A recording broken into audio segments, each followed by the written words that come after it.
So hello guys, good morning. This is Mami Sarah. Welcome to my mini vlog. So for today's episode, kami ay papunta sa Mampurog, located at San Lorenzo Ruiz.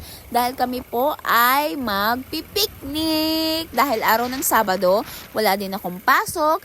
And then, ito na din yung celebration ng graduation ng aking brother, cousin, na si Tyron Manjares. Kasi siya po ay BFP na.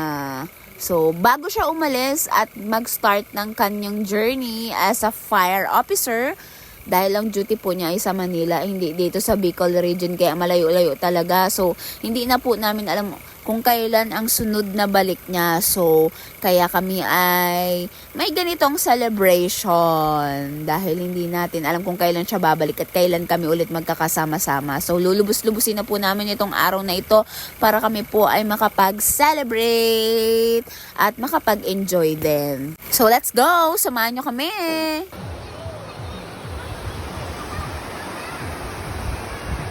So, nakarating na kami po dito sa Mampurog and then nagpwesto kami doon sa kabilang pwesto, doon sa kabilang side ng ilog, kaya kami ay nagtawid pa ng tulay.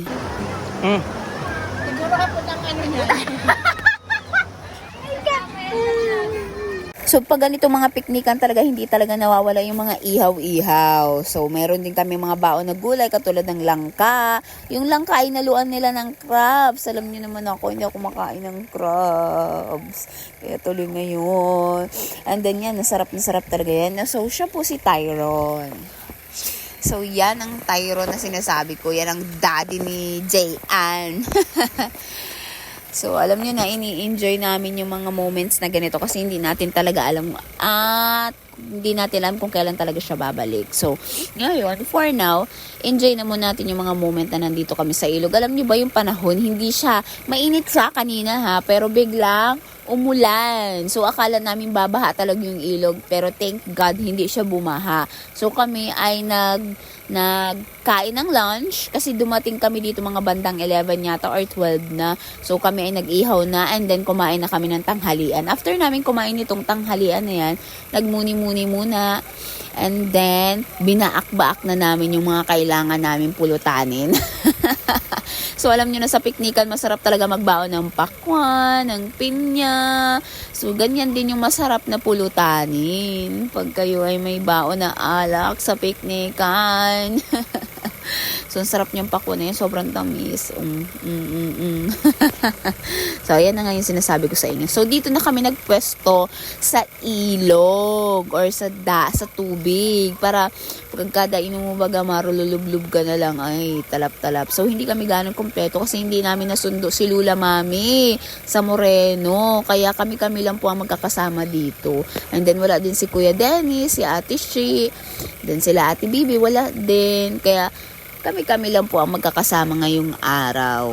Naalala ko before, alam niyo yung mga panahon na kami ay mga bata pa, hindi natin alam kung ano ang future na naghihintay sa amin ng mga panahon na yun. Pero for now, andun na kami at nandito na kami sa present kung ano yung mga pinagpagura namin at pinagtrabaho na namin ng mga nakalipas na taon, is yun na yung na-experience namin ngayon. Hindi naman kami gaanong successful dahil kami ay naghihirap pa rin at nagsisikap sa araw-araw. Pero alam nyo ba, yun isa pinagpapasalamat namin is lagi kaming mayroong time para makapagsama-sama, mag-enjoy, and then magtawanan, magkwentuhan about life. Yung mga ganito kasing moment na ibinibigay sa amin or oras or araw na ibinibigay na magkakasama kami is nag-o-open ba ng mga new story or new chapter ng bawat isa sa amin. Kasi sila, na ikukwento nila yung mga nangyari sa kanila, na maganda, na hindi maganda. So, napakaganda din ng mga ganitong moments at kailangan natin yung i-treasure. So, ngayon,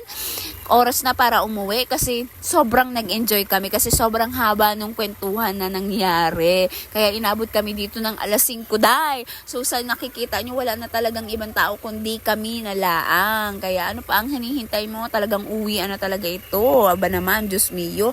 Talagang nagkabarabad na kami digdi. Taaram nindo kung bakit sobrang nag-enjoy talaga kami sa kwentuhan. Yun talaga yung pinaka masaya sa lahat. So alam niyo si JK napaka-brave niya. Tinatawid niya yung tulay na yan. Hindi siya natatakot dun sa lagas, sa agos ng tubig. Kaya tuwang-tuwa ako sa kanya. Pero syempre, inaalalayan ko kasi nangingilo din ako eh.